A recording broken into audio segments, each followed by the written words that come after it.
Here's a bunch of reasons why limping is bad. The first argument I hear, well, it's only $2 to see a flop. Here's my argument against that. You're paying $2 to see a flop with a bad hand. Let's say you have Jack 6 offsuit and the flop is Jack 9 3, but a player's betting and you have top pair, so you call. The turn is a 6. They bet and you call. Now you have 2 pair. And the river pairs the 9, so you get counterfeit and then they bet huge. And now you're like, oh shoot, I guess I'm pot committed, I'll call. And they have King Jack offsuit and you have Jack 6, so you got counterfeit and you lose a big pot. Well, you know what just happened? It was $2 just to see a flop, but you just lost 250 bucks because you had a shitty hand and you decided to play it. It's $2 to get yourself tempted to get in these bad scenarios and these bad situations. It's better to just get out of the way until you get really experienced and you can know what players are playing and what ranges they are. Don't put yourself in these nasty situations. Reason number 2, when you have a bad hand, King 3 offsuit, and you flop 2 pair. When you flop big hands like King 3 3, it's very difficult for somebody else to have such a monster hand at the same time that you have a monster hand. You want to be playing combinations of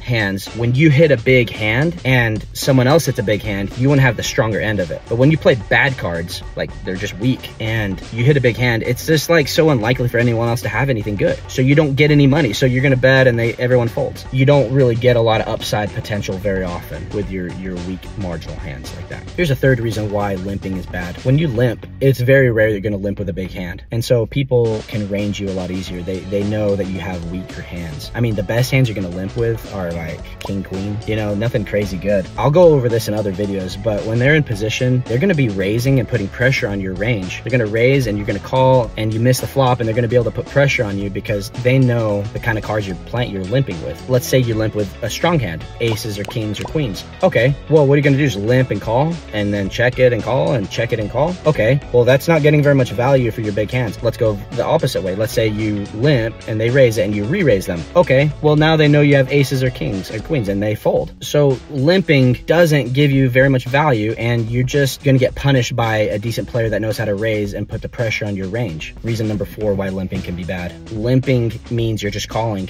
and you're just hoping to hit the best hand. When you limp, you're not taking control of the pot. So what it does is I think it hurts your poker credit score. And what's a poker credit score? It's a term I just kind of made up, or I think I heard a buddy say it one time. But basically, it's your image at the table. It's how people see you. If people see you as kind of scary, like this guy plays good cards, he plays strong, this guy's hard to play against because he's aggressive and he's able to bluff, you know, that's a good table image because people, they respect you. But if they see you just limping around with bullshit all the time, and just limp, $2, limp, and then the occasional time you raise, well, they know you have a big hand. Well, it's like your table image is weak and it's limpy, it's splashy, and they know that you're just never really controlling the pot. You're just kind of hoping to hit the best hand. Reason number 5 why limping can be bad. When you're limping in early position, there's almost always going to be a raise that you have to decide if you want to call or fold or raise. You're going to be facing a lot of aggression out of position. So limping out of an early position with a bad hand or just even a decent hand, it's going to be very difficult to navigate post flop. Whereas if you limp in late position, let's say you limp on the button, I mean, it's like really like your hand is even strong enough to raise when you have good position, and people can bully that because your range at that point is so weak. You're going to get punished a lot by decent players because they're going to raise and put a lot of pressure on the weakness of your hand. Well, a lot of players will say, hey, Brando, what if I know this and I limp with aces? It's like, okay, well, that one time you get paid. But if you want to consistently be profitable in poker, you need to develop a range of hands in certain positions on the table to be raising or calling or folding. You should not consistently be limping on the button. There's very specific scenarios that I can think of maybe that you could do it, but overall, it's a weak and losing play. Limping in early position, you're just getting people in position will raise and you'll be in nasty situations down the road. Overall, limping is not the most profitable spot. I do know some players that do it somewhat well, but they're very advanced. They understand ranges. They have a very specific strategy. All right, hope this helps a lot. Let me know in your comments if you agree with this. Like and subscribe. Send me questions.